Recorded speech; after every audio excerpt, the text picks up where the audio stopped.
This is the Other 23 Hours podcast. We're here to bring awareness to and reduce the stigma of addiction through an open dialogue about recovery. Join us this week and every week for new episodes and content.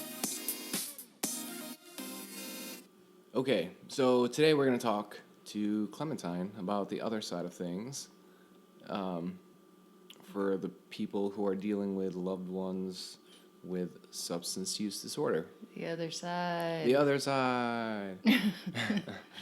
All right, so I had a question that I thought people might like to hear about, and that is, how do you stay emotionally at an emotional safe distance when you're dealing with someone like this, but still like engage them and help? Like, where's the line? How do you keep that balance going?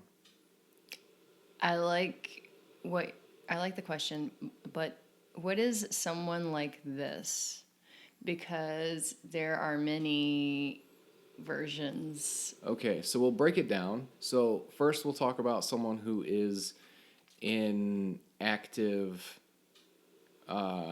use. Yeah. Okay. Yeah. All right. That's a good way. All right. And then we'll talk about someone who is maybe like freshly out of use in early recovery. Early recovery, yep. Okay. And I think a pertinent question, like, people want to know, and like, where's the line? How do you get to the point where you trust that what you're seeing is, it's like gonna stick, you know? And then right. how do you get to a point where you're comfortable, I guess, without being overly invested, maybe? Right. Yeah. Do you understand what I'm saying? I think I understand what you're saying, and the other thing that's coming to mind is that how do you get past your own kind of like trauma and triggers to like welcome that person back in your life if you want to? Yeah, so we had this talk yesterday, and I was like, well, it's unfortunate that part of me, it's not unfortunate, but part of me almost wishes that, like, you could have met me a couple months ago. Right, that's what you said. So that we didn't have all this, like, history of bad, not bad, but, like... Difficult. History of difficult times, yeah. So, like, it wouldn't have really been an issue. I mean, we wouldn't be where we are now, obviously, but right. part of me feels like it might have been easier on some level for you and for both of us. Right. At the end of the day. And then I countered with, I don't know that I would have wanted to get into things not knowing what is possible. Oh, yeah. Which is interesting because I did get into things originally not knowing what was possible. Right. And also, right, how would that ever be avoided? But I was kind of on a tangent, just going off on the fact that actually a lot of us get into things not knowing the full scope of them, and how could we? But yeah, how could you? But it is good to kind of like try to do a little research. I think if someone you love has something that they're struggling with, I think it's good to know about. Yeah, we talked about that too. I mean, even on a basic level, if you're in a relationship with someone who's going to college, you're gonna know like what kinds of challenges they face in college, hopefully, because that's the kind of conversations you'll have, and that's the kind of stress they're under, and you know what I mean. Like, but like that's something you just kind of learn along the way. It's not necessarily that you're gonna go ahead and be like, oh, you're in college, let me research what the average college experience is like. Though, you could, and some people do. Well, I guess I'm advocating that it would be a good idea to. I don't think that it would ever hurt. Like, and, like getting in a relationship with someone who has like a chronic disease, diabetes, for instance, diabetes. Like you want to know what the symptoms of like low blood sugar look like, or high blood sugar, or like some of the challenges of like pricing out, insulin, or, all of those things. I mean, you get together and it's like, well, what should I shop for? Even what kind of food do you eat? Even food allergies, like knowing something about your partner's basic needs, Right. and Yeah, challenges. if someone does not eat the glutons, Right. or if they have like a dairy Right. dealio, Right. or, I don't know, whatever. There's so many things. Yeah. So many things. Yeah. It's good to know about. So I'm advocating that that people, when they get together, do just a little bit of research about each other's challenges that they have in life, Yes. But that is not what this is about. So that's what prompted this. Yeah. So now that we find ourselves here, Right. why don't you tell us about what you do? Well, Or your thoughts on it. I don't know. You've gone through it. I asked you if I would be a good person to ask, and you said yes, so I guess I will share my thoughts. So, right. I think I said that I'm you still have learning. Yeah, well, of course. But I think you've become good at it more recently, but that I feel like that is just because of all the things that we have gone through together. That is potentially true. With like the ins and outs and the ups and downs, and like Right. me doing well for a little bit and then not. And right. then You get to a point where you can see things that. Right. Yeah. So, okay. So this hits on a lot of points for me. So try to keep me in line. Okay. Okay. All right. I'll try. I mean, the first thing that I think is really difficult is the fact that we'll go to how to emotionally distance yourself from someone who you care about deeply, but who is in active use. Okay. Because throughout the whole situation, whether your partner or your loved one is in active or addiction, early recovery or later in recovery, there's always a small element of illusion. And I say that from the standpoint of, not only can you never truly know someone, but in every stage there are different challenges and different things that people get embarrassed by or have a hard time sharing and the reason why I bring this up is because it kind of directly hooks into trust. Okay. And when you don't know what you're looking at, it can be hard to have trust with someone, right? Sure. And I think part of emotionally distancing yourself, I think most people do it out of distrust. Right, because they've had that trust broken, and they're just like, well, it's a not protective, worth, yeah, right. I'm just going to take care of myself by not engaging on that Right. level because I can't deal with What's an fallout. interesting thing to realize is that is sometimes necessary, especially when the person that you're dealing with cannot do a good job of controlling their side of things. Like if they're lying to you and hurting you or stealing from you or doing different things that hurt you or like make your life difficult to the point that you're having trouble in your own life, then that's right. that's yeah, legitimate. If they're directly affecting you. You have in to such kind a of negative way. Right. You have to kind of do some protective maneuvers.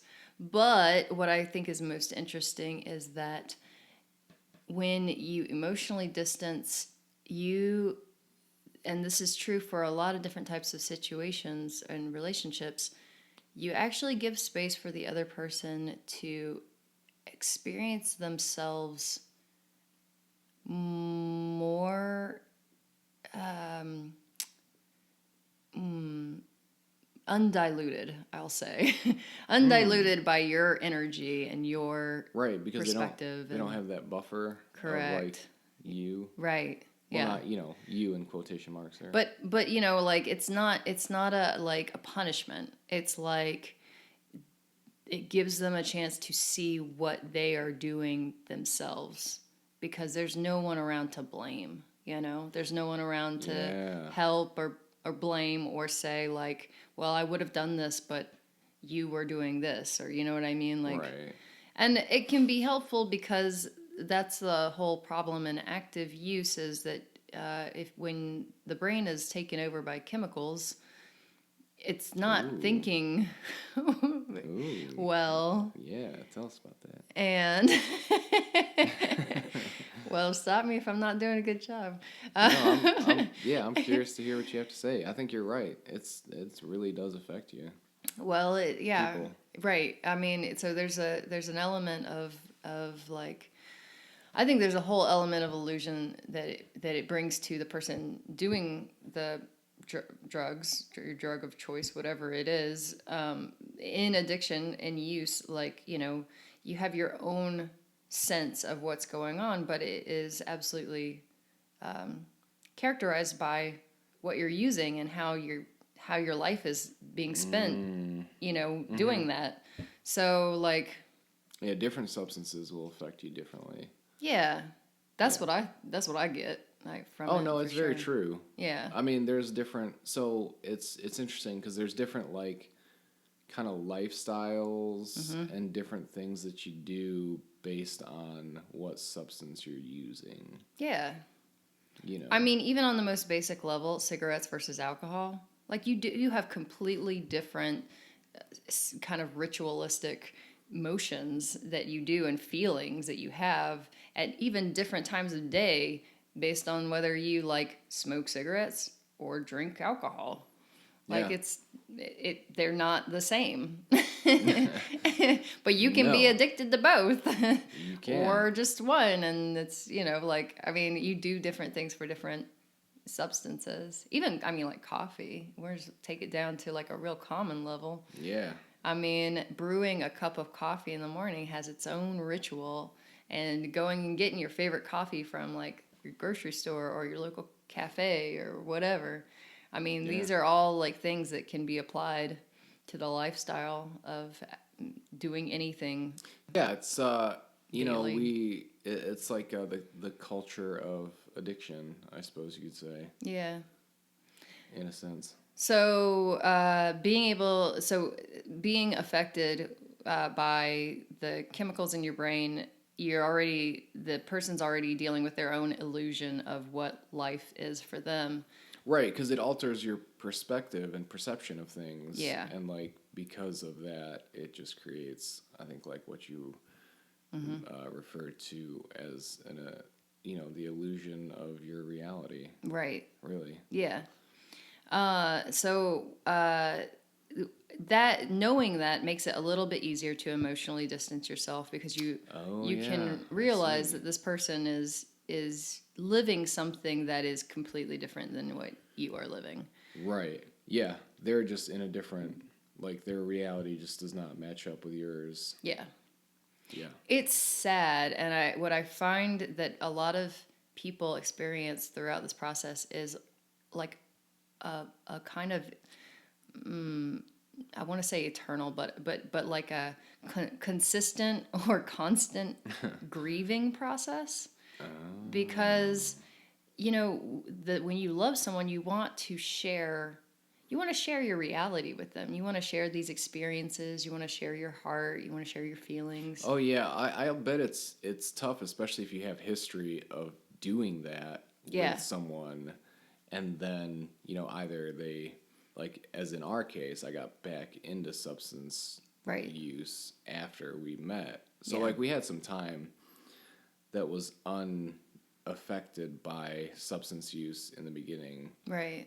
And then it kind of came back in the picture and has been, it was like up and down since then. Right. Yeah. So, especially if you know, like, the person, the authentic version of that person, I'll say, I can imagine it would be tough to let go of that. Because, like, they're literally, if someone is in active use and they're using some substance or drinking or whatever, they're literally not the same person. Yeah. Like, they are not themselves, just due to the nature of, like, putting chemicals in your body that alter you. Yeah. They just affect you. On a really basic level, you're not even yourself all of us, when we're under massive amounts of stress, for instance. Yeah, or like sleep deprived or something. Or sleep Like there's deprived. other ways that it can happen, but Yeah. usually it's not to quite an extreme degree, I'll say. Well, that's probably true.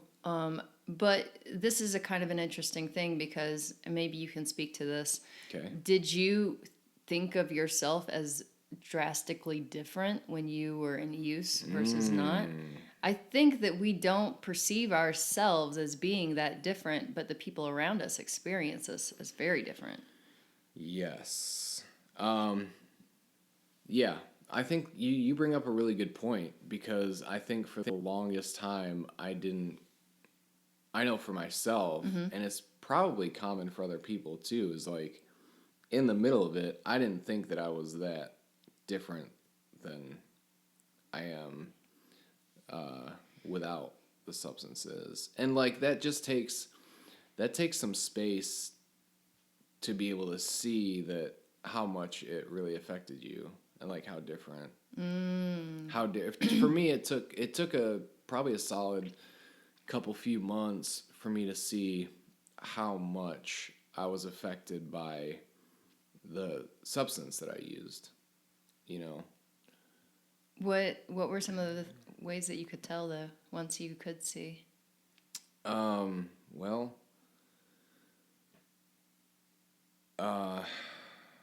it so I don't know. So like we've talked about I talk and think about things differently when I'm like, under the influence versus not.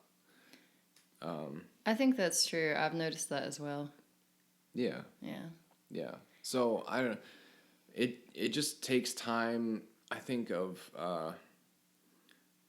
to just look at things and kind of experience life and be like, oh, well, this is, I'm looking at the same thing that I was looking at using and sober, and it's like I just have a vastly different take on literally the exact same thing. Mm-hmm. And I mean, it's like an accumulation, I'd say, of things like that kind of helped me personally see like, well, yeah, I was very much affected by this substance. Mm-hmm. You know, because in the middle of it, like it's not it's not a light switch change. No. Like it's kind of more subtle than that. It's like gaining weight or losing weight or something. It's if you're seeing yourself every day, it's kind of hard to tell which way you're going. Even if so, let's say you're trying to lose weight and like you see yourself every day, but if someone, if you're really working hard at it and someone doesn't see you for a couple weeks or a month and then they see you and you've lost, 5 or 10 pounds and they're like, "Oh, wow, you're looking really good." But you're seeing yourself every day and it's like, "Well, I don't really feel like I look that different."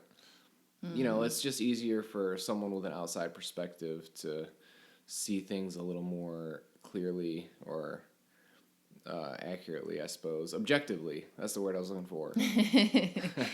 Hooray! So, right. So in active use, there's an illusion going on for the person who's using. Yeah. And then it's very hard not to get kind of sucked into your own illusion, and the illusion is that the person doesn't care about you. Ooh, yeah. And the reason we want to get sucked into that illusion is because it makes it a lot easier to disconnect. It does. And sometimes that's what you got to do to be able to disconnect. We all have our own, like, I think one of the biggest things that, codependent is a dirty word, so I won't use it. But Okay. maybe we have addictions to each other on certain levels. Little ones, not Sure. big ones, maybe. Maybe big ones in certain Maybe big ones circumstances, too. But even, even relying on someone to, make you laugh in a day, or like this is the person I go to talk about my troubles, you know. And not saying that that's an addictive thing, but it can be, you know, especially when you're like, I can't do this without talking to this person. I Oh can't. yeah, you get to rely on them. You get to rely on them, which is a coping thing, which is, you know, what the whole addiction thing is you're coping with something outside of yourself instead of dealing with the thing and trying to, you know, manage it internally, usually. So basically, you know, you can use the illusion that they don't care, but it is a disservice to them, because it's not that they don't care, it's that they're just in this thing, they're doing this thing. And so you kind of have to take that truth and that reality and say, all right, it's best for me to step back, and it's hard, and I'm allowing myself to grieve in these ways because I can't experience this person the way I want to. Yeah. And but that it's not only good for me, it's potentially good for them as well. I'm not being punishing. And whatever they say to me, if they say, you know, why are you punishing me this way, or why are you doing this to me, or whatever, you know, make the there is an argument to be made, I think, that when someone is doing something, well, we talked about this. It's when you're on a certain path, it's you can't walk two paths. Sometimes the paths will be parallel, and the same, I guess, in that way. Like, you know, so you can walk together on a path, but sometimes they diverge, and drug use is a divergent path. Yeah. You can't keep doing the things that quote normal people are doing while using drugs, for the most part, especially once you get further down that path. Right. It becomes more difficult. And, you know, having good relationships, for instance, is one of the things that becomes more difficult. It's just part of the process. It's just part of what active use does. It's part of that brain hijacking, and it's part of the culture. Yeah. Well, you have like such strongly divergent goals. So, you know, for the person who is in active use, the focus is continuing that use. Mm-hmm. And that's like, it kind of eclipses everything else. And that's not, you know, so you mentioned that you kind of tell yourself that the person doesn't care. Yeah. And I think in a certain sense that's not necessarily consciously true, maybe. Mm-hmm. I mean, I know that was never like consciously true for me. There was never a point where I was like, you know what, I just don't care about you, Clementine. But I was not, like, physically, because of the way the chemicals work in my brain, I was not capable of doing things that, I don't know, I suppose supported the things that needed to be done to show you that I did care about you. Right. And again, like, it's just hugely divergent goals, you know? Yeah. Like, because that becomes such a huge, so like continuing the usage becomes such a huge part of just daily life. Yeah. It dwarfs everything else. And so things like, I don't know, some like basic stuff, even keeping a job and being able to communicate well, they just kind of fall by the wayside, and they're just not something that's able to be done. Yeah. Because the drug use is just so prevalent.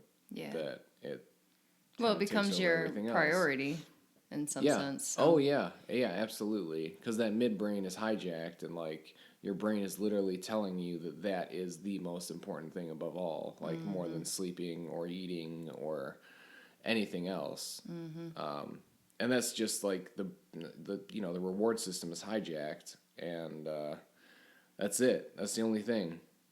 So I think emotionally, I don't think it's completely possible to emotionally disconnect during this time.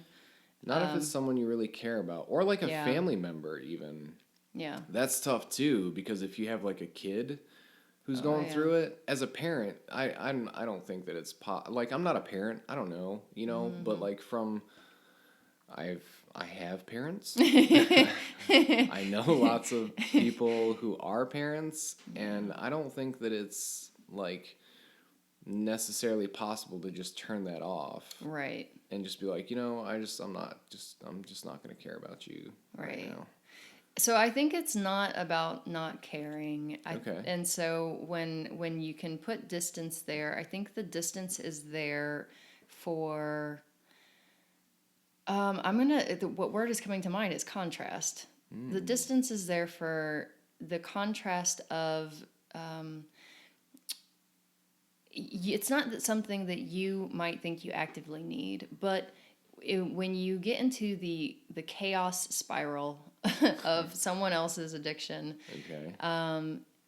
normal, quote, normal life is unfathomable. I mean, it just doesn't make sense. You walk around and you look at all these other people and you're like, it's so hard to believe that they're not dealing with these kinds of things. And you kind of like don't really even know how to talk to them about it, because they would just freak out probably.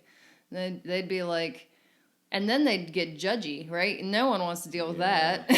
No, it's really interesting you say that, because that's like the flip side of the coin for addicts, is like you can't just talk to normal people about, going out and using drugs. Like, if you tell someone, you make some joke about smoking crack or something, people kind of look at you horrified and they're like, wait, what? No, I've never had to do that. And it's just like, whatever, it's not that big of a deal. Right. Well, I mean, right. And once you have crossed that threshold and that's part of your experience in life. Once it's a normalized thing, it's like it really is, it's not. But to the average person who hasn't experienced that, right, it still kind of is. Well, we can maybe liken this to jumping out of a plane. I mean, some people just never would fucking do it. Yeah, they're like, you're crazy. Why would you ever do that? but right. And then some people are like, well, yeah, I would try that. And then some people, it's just and if you've done it, some it's just like, some people, it's a daily part of their life. Cool. They jump out of planes for a living. That's what they do, yeah. And that's their culture. Yeah. They probably have all sorts of weird, funny jokes around, what if they die? Yeah, right. I mean, it's a way of dealing with that. It's a reality. Lifestyle and reality, right? Yeah. So this, happens for all sorts of things, even horrible, horrible things that we can't really fathom in regular, everyday life. But I guess what I was saying is... On that morbid note. Right. Bring it back. Well, so you were talking about how you can't, talk to an average person about the struggles of dealing with someone who's in active contrast. addiction. Yeah, contrast. So the contrast is that you can kind of, because you're unhooking from this experience a little bit, you can kind of start to figure out what normal looks like for you. It doesn't mean you have to get back to anyone else's normal. It's just what is normal for you. What's redefining it. Yeah.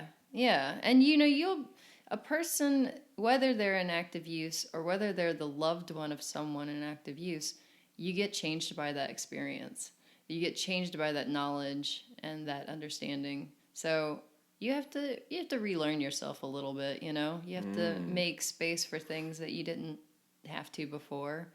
And that process can take, time and effort. So it's worthwhile to give yourself some space to do that. It's hard. And that's why I say don't think that you'll just be able to unhook and be done, because it's such a up and down game, and you're going to care. I do think that some people are more all or nothing. And so for them, unhooking might literally be going radio silent to the addictive, the person who's in active addiction. Yeah. And if that's what's necessary, you just, frankly, in any situation, if that's what works for you and that's what you have to do, personally, I would never judge someone for that. It's hard on the It's other hard. party. Like, I think it's hard both ways, honestly. well, I think that's very fair. But I think that, whenever you choose to take your energy back and you put that wall there, you put space enough to be felt by the other person. Oh yeah, yeah. It's gonna have a kind of a boomerang effect sometimes, where whatever is like an echo. What's really interesting about an echo is it's kind of the most lonely thing, is you're only hearing yourself echoed throughout the space and nothing else, no one else. And so, like, I feel like that's what being absent does, is it creates that space for that echo, and it creates it can be the illusion of loneliness, because really we're all connected. So we won't go into that spiritual Right. Right. area. That's deep. but the illusion of loneliness is strong, and it gets projected in these spaces where we are absent.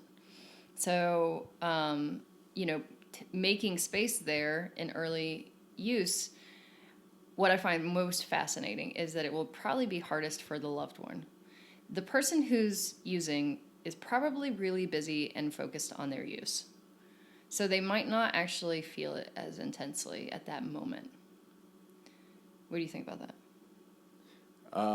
I think it is possible. I mean, what you're saying makes sense. So, like, while the person who's using, when they have that space, they still have their substance that they are directly involved with, but the person on the other side doesn't have that. Right. So, like, they don't necessarily have just, like, a built-in alternative focus. Right. I guess would be a way to say that. Right. So you kind of have to create that, right?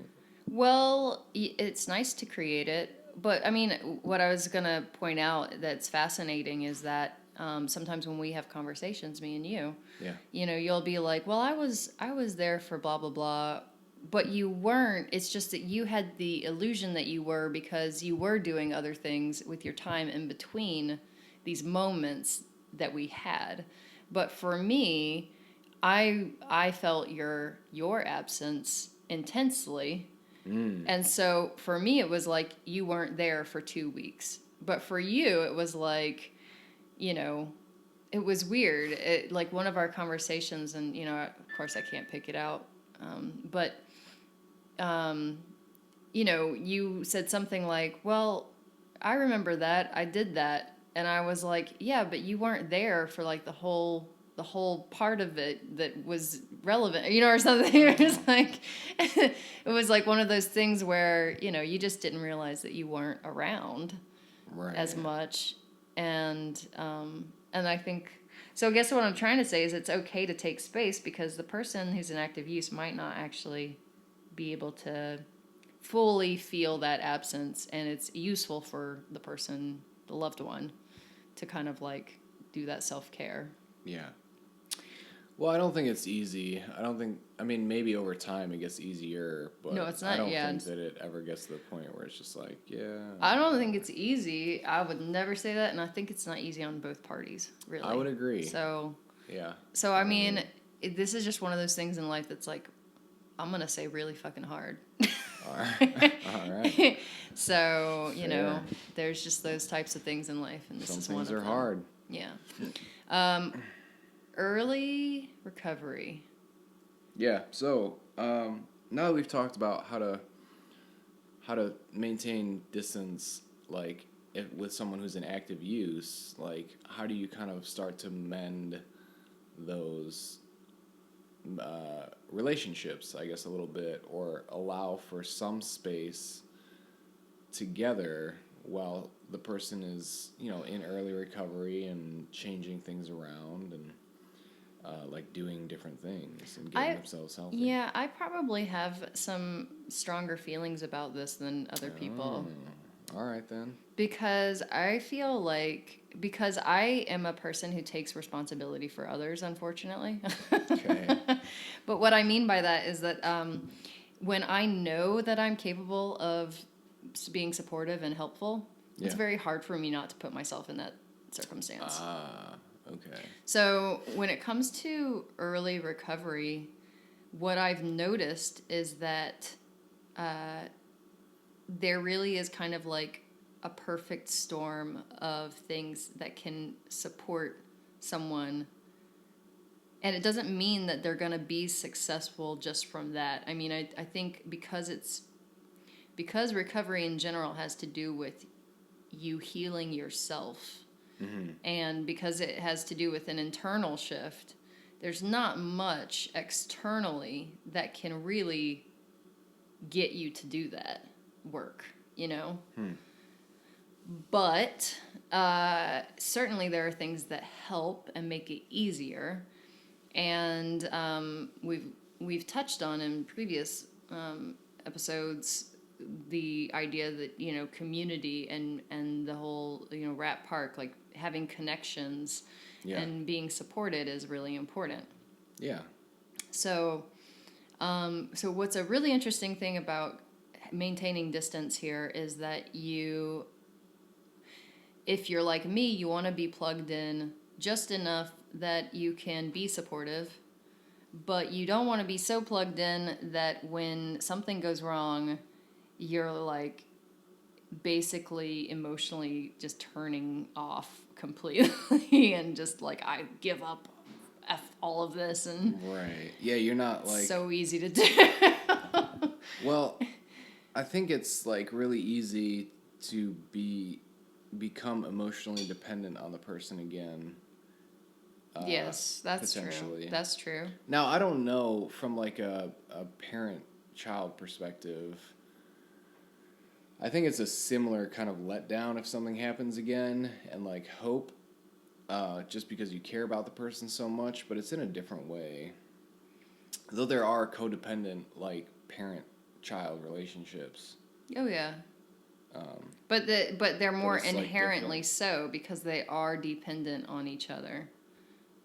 You know what I mean? That's what makes Yeah. a parent-child relationship especially difficult, is that one is always going to be dependent on the other. To a certain degree, yeah.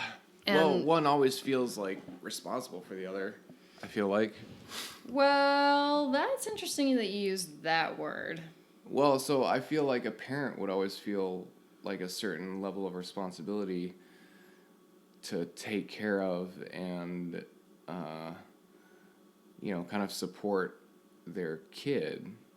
I don't know, but like from what I've talked to, I think that it kind of jives with what I've heard. I mean, on some level, anyways. If we're talking about the parent being the loved one of a person in active or early recovery, I guess we're now around early recovery.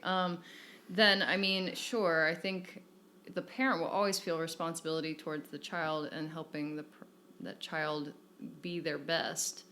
I mean, that's kind of what parenting is about. Right. But switch it, because sometimes the children, their parents are the person in early recovery. This is true. And so what's interesting is this is why I say it's interesting you say responsibility, because and I'm putting myself in here, because taking responsibility for someone else or putting some responsibility towards them as an obligation that you receive or take on is something you can do regardless of with the type of relationship, you know what I mean? And so when children start to take care of their parents, or when, I think, what do I think? I think that when I say codependent, and I'm speaking about parents and children, on either side. What I mean is that there is a dependence on either side. There's a dependence from the child to be taken care of by the parent, and there's a dependence of the parent to basically not be considered a bad parent and take care of the child. You know what I mean? You know, like, but also, I mean, dependence of parents, you know, you don't realize how much you're putting into your child, I think, of your own, like, desires and wanting and dreams. And, you know, like, there can be a lot translated there that there's weird. What I appreciated about that movie, Beautiful Boy, is that from my perspective, their relationship was actually a little codependent, like the father and son. Right. Yeah, because the father's mood kind of was reflected and dependent on how the kid was doing. Right. Well, there was like so much of that in both of them. It's like there's a lot of checking in and a lot of like, what are you doing? How are you doing? Right. Or it's okay. Now what do I need to do because you're doing this? And like, right, yeah. And you know, that's, I think it's, yeah, well, we're not using codependent. Dirty word. Right. I just find that people are sensitive to it. Also, we would have to. It's very, it's used a lot. We would have to define it, and we're just not going to do that this conversation. Okay. So what I'm going to say is just that when you feel like you have a responsibility towards someone, like an intense responsibility, it can just be that much harder to have to deal with ups and downs. So early recovery is great if you can be supportive. My suggestion and what I did is to find ways that are not draining to you as the loved one, that are supportive to the person in recovery. Okay, so maybe like setting aside like specific amounts of time and specific activities that you can do together that are not like like we could go get coffee together. Yeah, right. That was a really easy thing that showed that I cared and I was interested. Hour or two. Yeah. You know, but it has like a limit. Right. It has a limit, and we can just go do that thing. And then go our ways and keep doing the other things that Other stuff was, you know, I could always like look out for jobs for you. Oh, yeah. And let you know if I found anything, you know. Yeah, make some food or something and like help them out that way. It could be that if I had extra lunch or something, that I could ask you if you've eaten, and I'll have this lunch for you if you hadn't, because I have extra, whatever. Sure, but like it's, you know, it's little things like that are not, you know, putting it's not putting too much onto one person's plate, I feel like, at one time. Well, yeah, and then I mean, you just as a loved one, you got to just make sure that you're not draining yourself for their benefit. Right. There's that fine line between enabling and like being supportive. Right. That is it's complicated sometimes. It Well, can be a tough line to.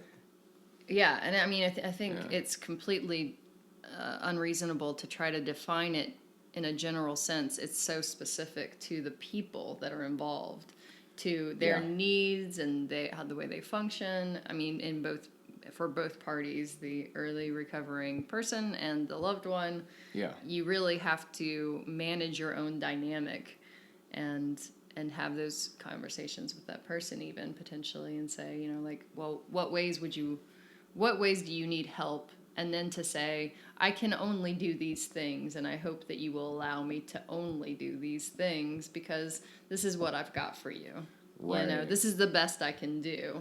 Yeah, like my family didn't. I think this is a common thing. Is like they didn't just give me money for the longest time, just because. You know, if I needed like groceries or something, you know, I had family that'd be like, well, you know, I'll go grocery shopping with you and buy you things, but I'm not just going to hand over cash, give you money and be like, you know what, I just trust you to go do this. I mean, it's gotten, you know, we're at a different place now, of course, but early on, I think that's a safe way to do things. Right. Because, like, what, you know, that that's not a dangerous thing to do for someone, and like if they're actually trying to get help and you know do things the right way, then there's no reason that that is not an acceptable way to do things. So early recovery is tricky because you can then fall back into active use. But if Right. you've set up your way that you function when they're in active use already, which chances are you have, then you just kind of fall back into those measures of creating that distance there.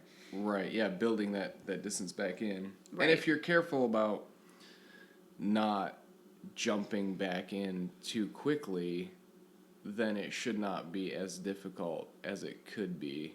But not jumping Yeah. back in too quickly is very difficult in the beginning. I think I definitely jumped in quite quickly, but that's because I also think that you did not have that sage understanding. So we both were like, "Oh yeah, everything's great. Let's just go." Yeah. Let's just go back to how things were. Right. Yeah.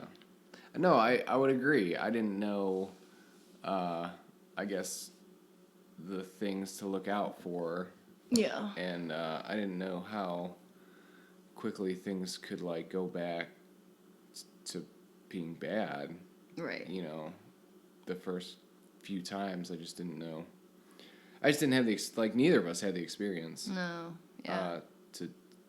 To deal with it in a proper manner. Yeah. Well, this brings us to our last stage, and what I actually think is one of the easiest and strangely most difficult, which is once a person has, I mean, we're going to say like 6 months or more of recovery. Yeah. So, they're getting to a point where life is returning to whatever their normal is. Yeah, they're not like, it's still in relative terms like early on, but it's long enough to have established some alternative coping behaviors, New habits. Yeah, new habits, get into the swing New of like a different community. life. Yeah. Yeah, you're doing okay 6 months in. More often than not. More often than not. Yeah, sometimes that's not. You can still fall off, but Yeah. you can fall off. That's the thing. Okay, so Let's give a caveat here. Well, you want me to do it or you want to do it? Why don't you do it? Give the caveat. Okay. Well, I mean, so the caveat in my mind is like, at any point, regardless of how much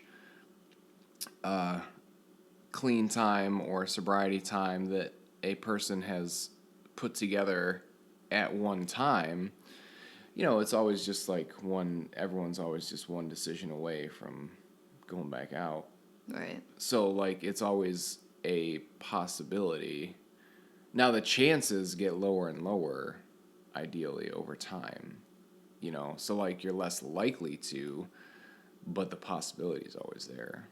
Well, I mean, that's a kind of an interesting thing because it's a little bit of a seesaw. So, for instance, like, Seesaw. your chances get lower with, they're inversely related to the amount of time. So, Right. like, as The you longer get longer time, out, the your lower chances get lower. But Sure. the thing is that your chances are also tied to the way that you set up your life to function. And Tell that's us about that. And that's, much more complicated. In fact, even if you get out longer and longer, if your life gets more and more stressful, it could be that your chances don't actually become lower. Right. Yeah. Especially if you're not actively setting up other ways of coping at that time, Right. Yeah, you could get to a point where you're overwhelmed again, and like if you don't have a solid, healthy way to deal with all that stress, then it's very easy to go back out. Or it's easier, I suppose. If you, sometimes, and I'm just going to be real here because tomorrow is my birthday, so I can be. Snap! That's right. Happy so birthday, real. Clem. Thank you. Yeah. So the realness is like, what if I die? Like, I think you would have a hard time. Wait, what? And what I'm saying is that if someone in your life, if something happens catastrophic, Yeah. to a person who has been an addict in their past and who has this one coping way of just obliterating, like, Yeah. something really intense like that can often just throw them back in because it's not a point of like, oh, I should be coping well. It's like, well, fuck everything at that point. You know what I mean? Right. So like, Yeah. I mean, people go through this too. Like, you lose a loved one. Like, my grandma is old. She is not doing well. yeah. And the unfortunate truth of the matter is that she's going to pass away at some point. Okay. I'm not excited about that. Yeah. But it's like, but it's a thing. And, everyone goes through it. Stuff like life still happens. And those are the points where you can go either way. Yeah. That's where I possible feel to like say, the well, one forget choice. everything. Yeah, that's where I feel like the one choice is like you're one choice away. Yeah. But then it's not just a coping. It's like it's a choosing life, choosing that difficulty over choosing just numbing out. Yeah. Obliterating in whatever way you do. Yeah, it's like how do I deal with this? Yeah. How do I deal with it?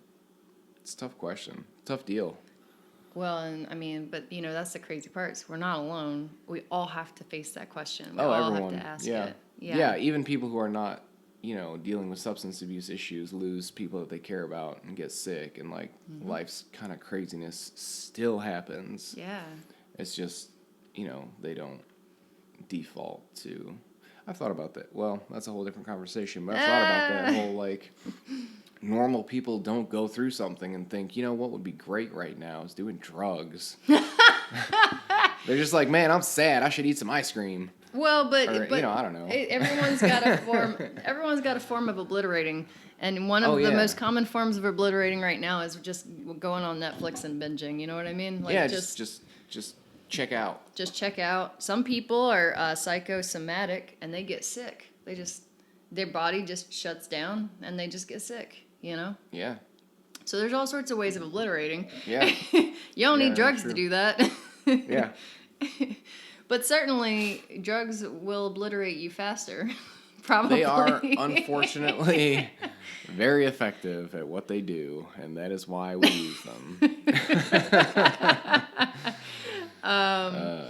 So I think this is the most difficult stage because one of the things that we are challenged with is how do we create a trust that is tempered by this understanding of you're only one decision away. Right, like the possibility still is there. Right, and but how do you reintegrate? How do you reintegrate lives? and how do you like allow for that space of that truth to be there, but also still kind of be able to like relax into this new reality. You don't always want to be like on an edge about these things. That takes a lot of energy, and that does not feel good. And honestly, I don't think that really allows for like a true connection. Yeah, that's a perfect word. That's true connection between two people. I agree with you.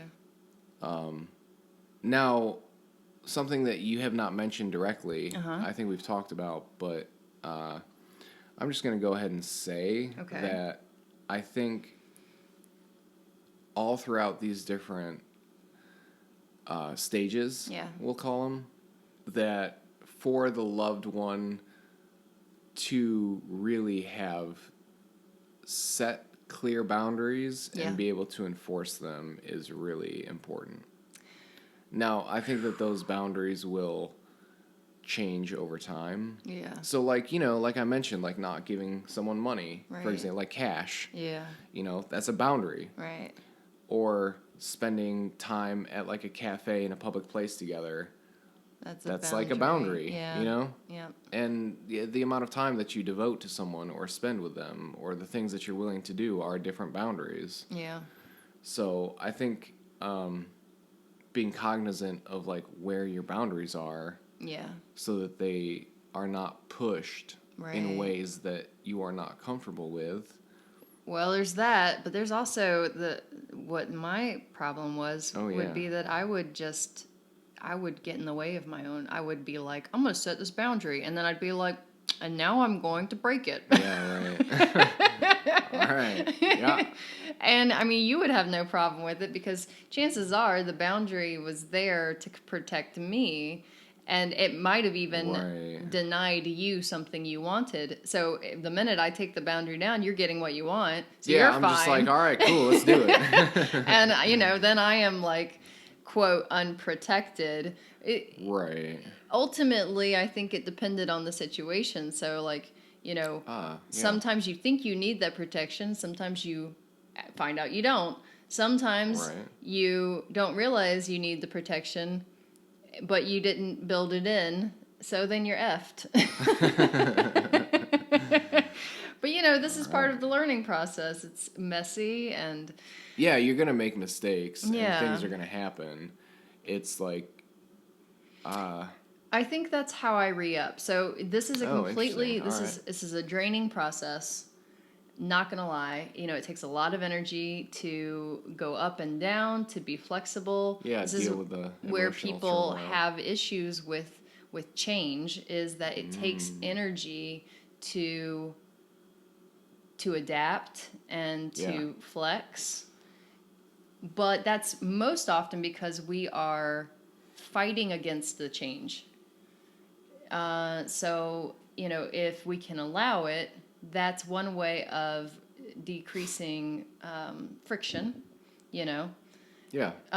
But the other thing is having like a curiosity or a willingness to like to get in there and get messy, Like if I handed you a bunch of paints and no paintbrush, and I was like, all right, make a masterpiece.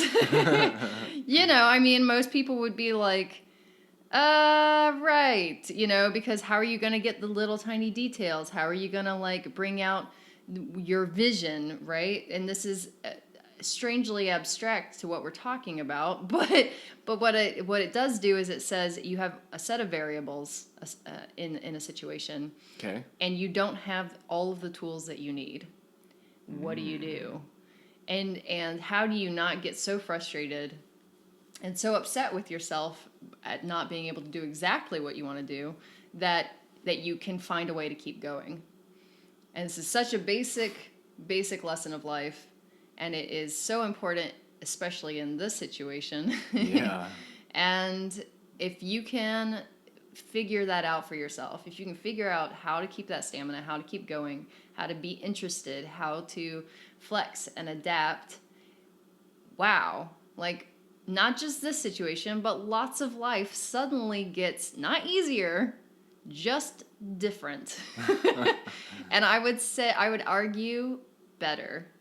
Even if it's not easier, it's better. Better. All right. So I try to remember that. Whenever I get super frustrated with our situation, I try to remember that there are things that I'm learning, there are things that are happening, and there's things that we're learning that are integral to our future.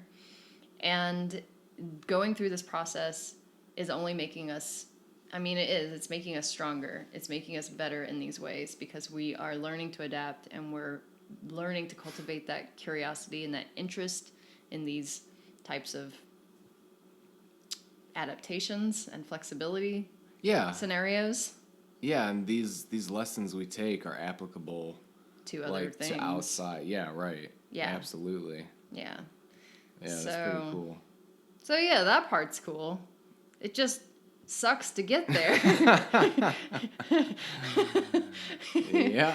Well, oh.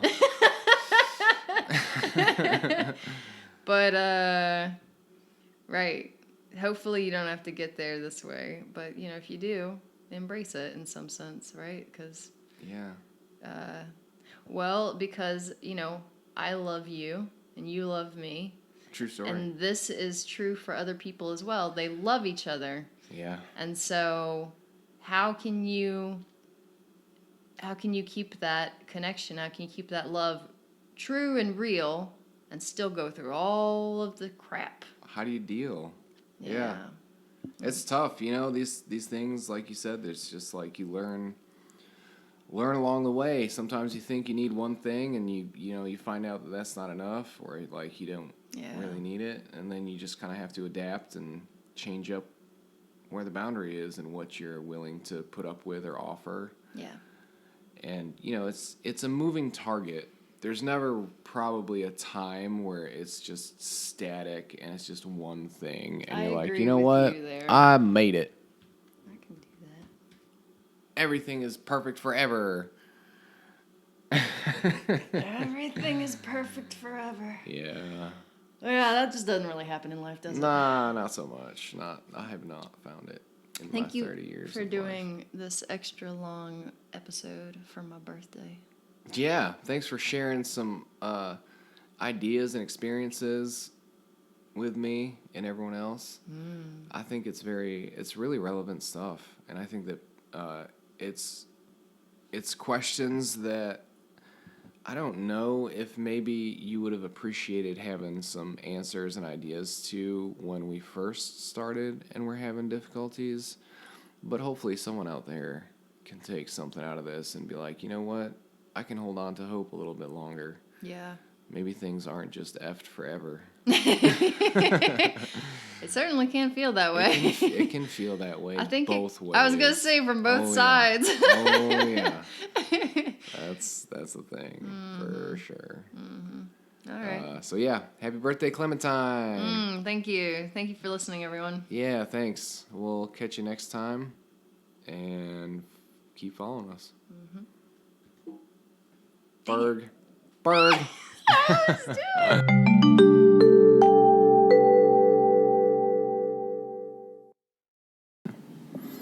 The other 23 hours is used for entertainment, informational, and educational purposes only. We are not medical professionals. None of this information should be used to treat or diagnose any illnesses. We are not legal experts and do not offer legal advice. Please consult your local physician or lawyer for your own unique situation. Well, let's try this one again. Take two. Blurg. Hello. Is this better? Is this this the same? Is it even working? Doesn't look like it's working. Don't know. All right, check. Check. How are we sounding? How are we sounding?